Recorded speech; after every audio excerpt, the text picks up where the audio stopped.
수사 권한을 가진 기관에서 해야 된다는 것이고 절차도 정당하고 법에 정해진 절차를 따라야 된다는 것이죠.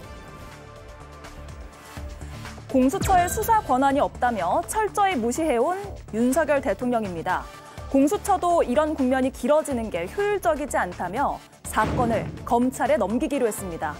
계엄을 선포한 지 51일 만이자 구속된 지 나흘 만입니다. 공수처는 이미 검찰의 공소제기 요구 결정을 함과 함께 피의자에 대한 기록 전체를 서울중앙지검에 송부할 예정입니다.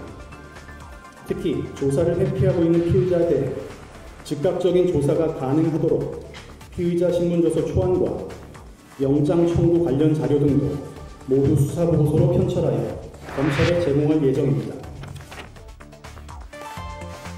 검찰주의자 윤석열 대통령이 과연 친정의 수사에는 응할 것인가? 일단 그럴 것 같다는 게 중론입니다. 대통령 측은 검찰 수사에는 협조하는 방안을 유력하게 검토하고 있다라고 합니다. 하지만 피의자가 수사에 협조한다는 고압적 태도가 적절치 않다는 지적부터 간만 보고 제대로 응하지 않을 거란 우려까지 여러 분석들이 나오고 있습니다. 예. 자, 제가 잠시 전에 홍장원 전 차장이 대통령에게 들어서 받아 적었다라고 말씀드렸는데 정확히 하면 방첩사령관에게 들었다는 것이 정확하고요. 제가 잘못 말씀드린 점을 정정을 하고 이어가도록 하겠습니다.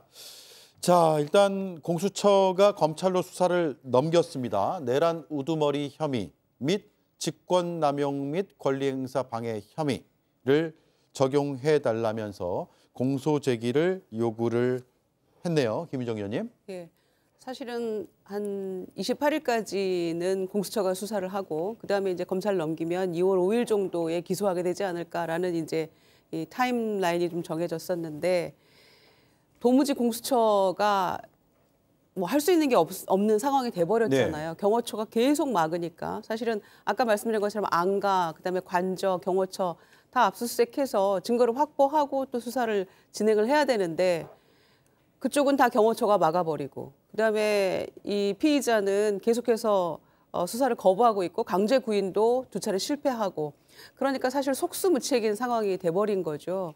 그렇다고 해서 이런 시도조차 안 한다는 것은 책임 있는 수사기관으로서 또 무책임한 태도가 되기 때문에 뭐라도 해야 되니까 했었는데 결국에는 검찰로 넘어간 겁니다. 또 기소권은 검찰만이 또 가지고 있기 때문에 이건 어차피 시일 지나면 넘어갈 문제였기 때문에 넘겼는데요. 뭐 누가 보더라도 이거는 뭐 기소 의견으로 갈 수밖에 없는 것이고 더군다나 이렇게 수사에 비협조적인 이 피의자 계속해서 이 내란 관련 수사권은 경찰만이 가지고 있다라고 주장을 했었는데 그렇다면은 검찰의 수사에도 지금 협조 안 할 태세인 건지 검찰에는 뭐 어느 정도 얘기라도 할 것인지 향후에 어떤 태도를 보일 것인지 궁금하긴 합니다만은. 예, 잠시만요. 네. 자, 오후에 헌법재판소의 모습, 김용현 전 장관이 지금 출석해서 발언하고 진술하고 있는 장면이 막 들어와서 저희가 막 전해드립니다. 다만 헌법재판소에서 제공하는 영상인데 흔히 우리가 얘기하는 오디오, 목소리를 안 보내줬어요. 그래서 목소리가 지금 안 나갑니다. 내용은 저희가 취재한 내용으로 그대로 전해드리면 될 것 같고 영상을 바탕으로 분위기를 보시라고 시청자들께 빨리 전해드리고 있습니다. 김용현 전 장관의 모습과 윤석열 대통령의 모습을 볼 수가 있고요. 이 영상은 저희가 들어온 대로 그대로 지금 전달해 드리는 것이고 계속 보내드릴게요. 화면을 보면서 우리 네 분의 패널 분들의 분석을 함께 들으시면 좋을 것 같습니다. 말씀하신 데 끊어서 죄송합니다. 예, 그래서 말씀드린 것처럼 그 수사에는 전혀 협조가 안 되고 있잖아요. 그런 측면에서 빨리 검찰에 넘기는 게 그게 그 순리인 것 같고요. 향후에는 어떤 태도를 일관할지는 좀 지켜봐야 될 것 같습니다만 오늘 지금 헌재에서의 태도나 또 김용현과의 어떤 서로 말맞춘 듯한 그런 모습을 보면 이거는 헌재 심판은 뭐 어차피 이제 위헌이냐 아니냐, 위법이냐 아니냐 가지고 따지게 되어 있는 문제이기 때문에 사실은 포고령을 뭐 누가 작성했냐, 누가 법조를 보고 최종 뭐 판단은 뭐 대통령이 했다 이런 거는 크게 중요하지는 않을 것 같습니다. 네.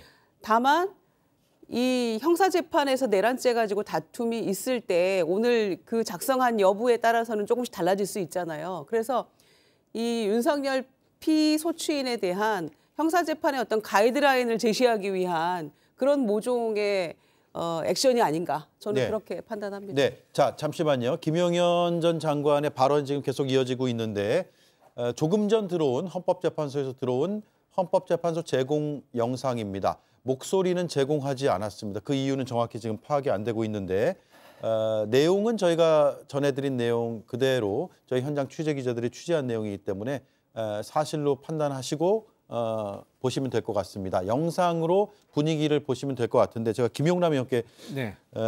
궁금해서 그런데 지금 증인석이잖아요. 네. 그리고 피소추인석에 대통령이 앉아 있는데 서로 얼굴을 볼 수 있는 자리인가요? 저렇게 앉아 있으면? 네, 얼굴은 볼 수 있고 생각보다 저 가깝습니다. 예. 네, 바로 몇 발자국만 가면 닿을 정도로 가까운 장소고요. 그러니까 보통의 경우에는 그 소추인단인 그러니까 그 피소추인 윤석열의 파면을 요구하는 국회 측의 질문이 있고 그다음 피소추인 측에 또 반대 신문이 있고 이렇게 진행이 되는데 예. 아마 그 언론 보도를 보면 피소추인 측의 질문 중간에 피소추인 윤석열의 직접적인 질문도 짧게나마 있었다고 전해져요. 예. 그러니까 그렇게 진행이 보통의 형사법정에서 진행되는 거와 비슷하게 진행이 됩니다. 어차피 탄핵 심판은 형사소송 절차를 준용하도록 되어 있기 때문에 형사법정과 비슷한 모습입니다. 예. 그 윤석열 대통령이 직접 김용현 전 장관에게 물어본 것은 특전사가 국회 마당에 있었느냐 안에 있었느냐 이거 하나를 물어봤다고 해요. 예. 사실 지금 윤석열 대통령 측에서 주장하는 것은 대단히 소규모 병력만 국회에 투입했다. 그리고 계엄 2시간짜리 어딨냐 이렇게 얘기하면서 주장하고 있기 때문에 실제로 국회 내에 투입한 병력의 규모가 적었다는 점을 좀 강조하고 있는 것 같아요. 예. 지금 윤석열 대통령 측은 280명 정도만 국회에 파견을 했다. 예. 그러니까 뭐 국회 경계를 위한 병사들을 제외하고는 실제로 국회 본관에 들어간 병사들은 280명이었다. 예. 이 부분을 좀 강조하기 위해서 발언을 했던 것으로 저는 받아들였습니다. 그렇네요. 그러니까 특전사가 어디 있었느냐, 국회 안으로 들어갔느냐, 본회의장 앞까지 갔느냐, 아니면 국회 건물 안이 아니라 본청 바깥에 있는 잔디밭에 있었느냐, 뭐 이런 것들을 물어보면서 특전사의 병력들이 많은 병력이 국회 안으로 들어가지 않았기 때문에 국회의원들을 끌어내려는 의도는 없었다. 이런 걸 주장하려는 것으로 보이기도 한데 그런데 뭐 그런 걸 다 떠나서라도 이미 경찰이 국회의 진입 자체를 바깥에서부터 막고 있었고 이런 것들이 종합적으로 판단된다면 저런 주장을 한다고 해서 크게 받아들여질 가능성 없어 보이는 거 아닌가요? 어떻습니까? 그 전에 이미 나왔던 얘기 중에 하나가 예. 당일날 이제 용산에서 거봐 내가 한 1,000명을 보내라고 했었잖아 라고 하는 얘기를 김용현 장관에게 했다. 그러니까 병력이 부족해서 지금 제압을 못했기 때문에 거봐 내 말대로 좀 더 많이 보내라니까 왜 보내지 않았어 라고 질책했다라고 하는 내용들이 국민들께 다 알려져 있는 상황입니다. 네. 그래서 이것도 역시 국민들께서는 진실을 다 알고 있음에도 불구하고 마치 아닌 것처럼 거짓말 퍼레이드를 계속하는 것에 불과하다. 이렇게 지적하고 싶습니다. 예.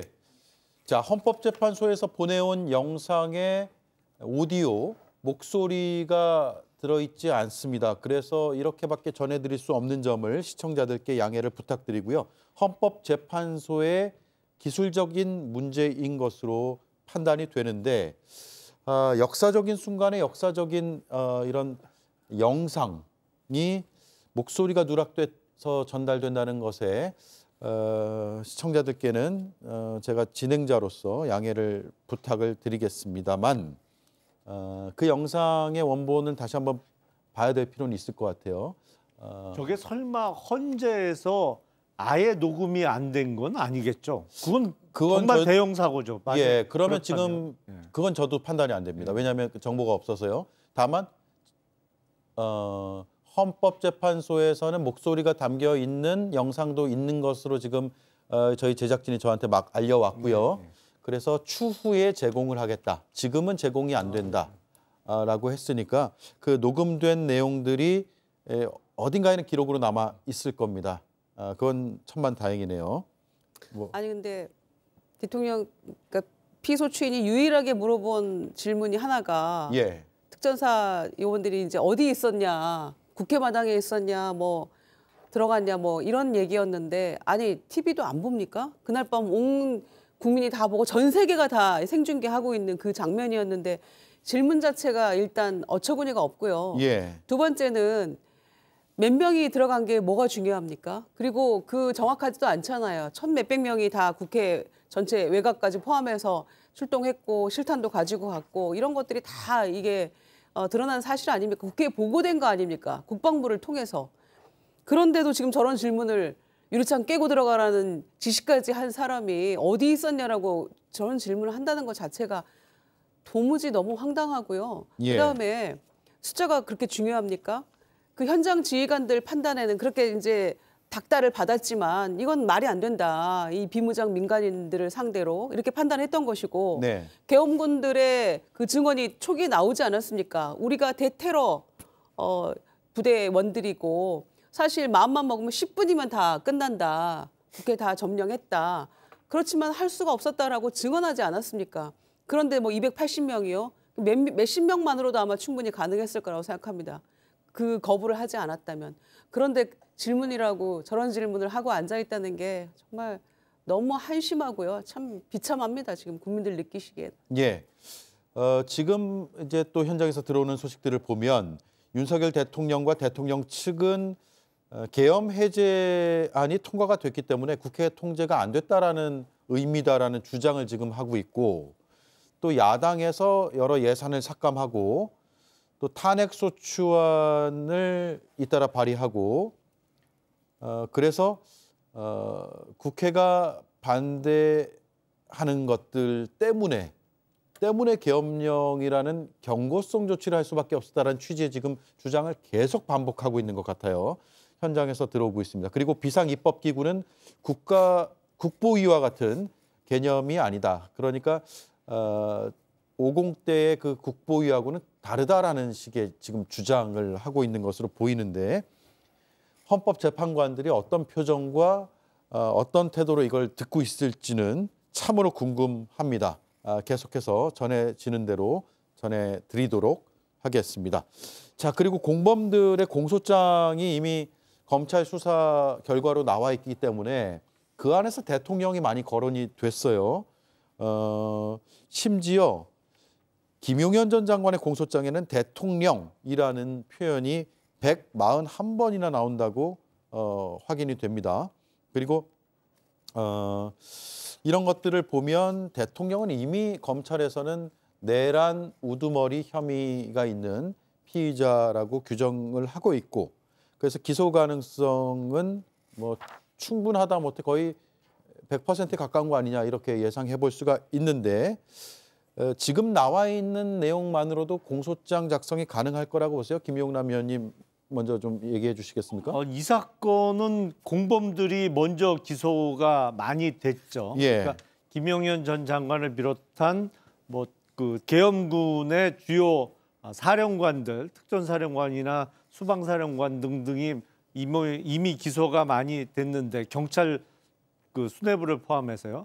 그래서 이 정도면 사실은 공소장 초안은 이미 나와 있을 가능성이 매우 높습니다. 다만 본인으로부터 직접적으로 확인을 필요로 하는 부분은 공란으로 남겨놓고 보통은 초안을 작성을 하죠.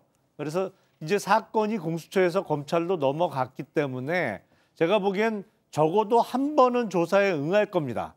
검찰이 이 사건 수사를 어떤 태도로 하는지를 감을 잡기 위해서라도 적어도 한 차례 이상은 수사에 응할 텐데 뭐 검찰에서 전혀 안 봐줄 것 같다 그러면 또 공수처에서 했던 태도를 반복할 수도 있겠죠. 근데 문제는 명색이 불과 몇 년 전까지 검찰총장을 지낸 총장 출신의 대통령인데 친정인 검찰도 이제는 못 믿겠다. 그래서 검찰도 이 사건 수사에 정당성이 없다라고 주장하면서 수사를 거부할 것이냐.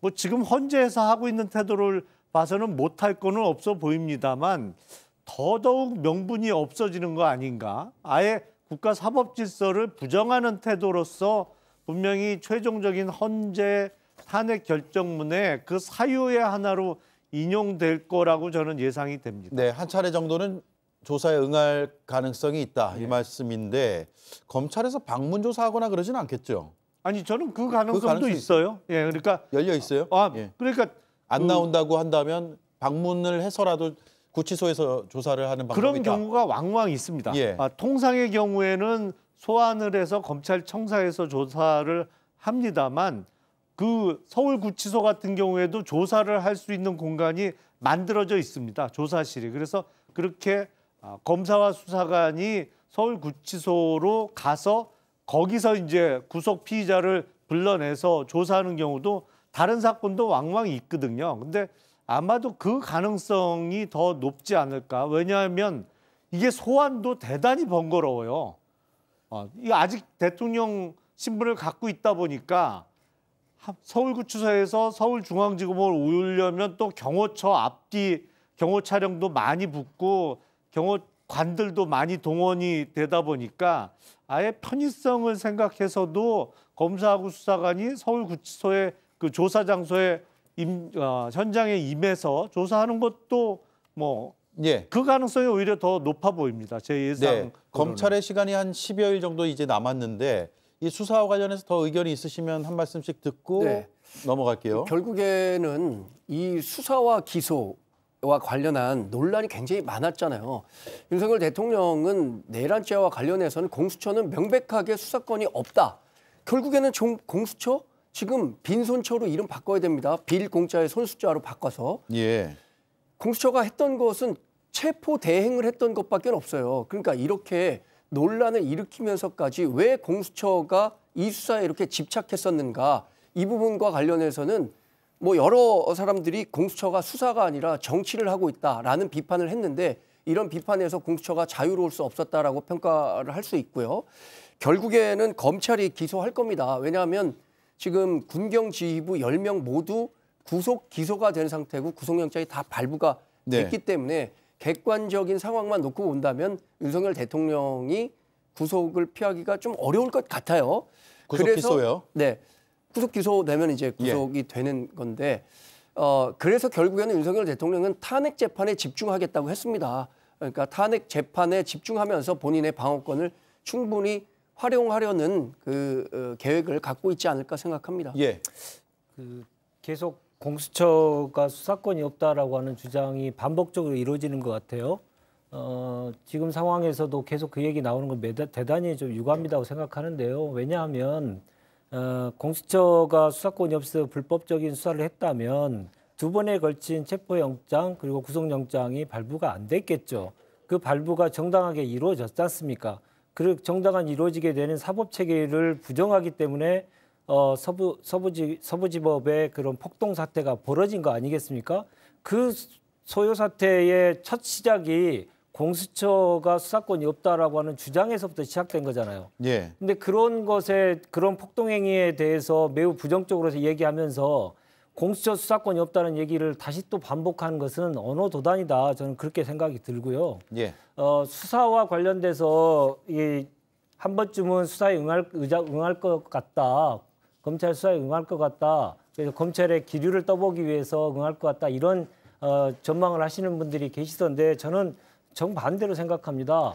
7년 전에 원조 복구라지라고 할 수 있는 우병우 전 민정수석이 검찰청에 가서 어떤 모습으로 수사를 받았는지 사진을 통해서 다 드러났는데요. 거의 수사를 받는 사람이 이 갑이고 수사를 하는 검찰이 거의 빌빌 기는 종처럼 보였어요. 그런 모습이 이제 검찰의 모습이다. 그래서 많은 국민들이 비판을 했는데 이번에도 만약에 조사를 한번 받는다고 한다면 검찰을 협박하기 위한 수순으로 생각되지 검찰을 한번 떠보는 정도의 수준으로가 아니고 협박일 것이다. 저는 그렇게 생각이 듭니다. 예. 알겠습니다. 여기까지 듣고요.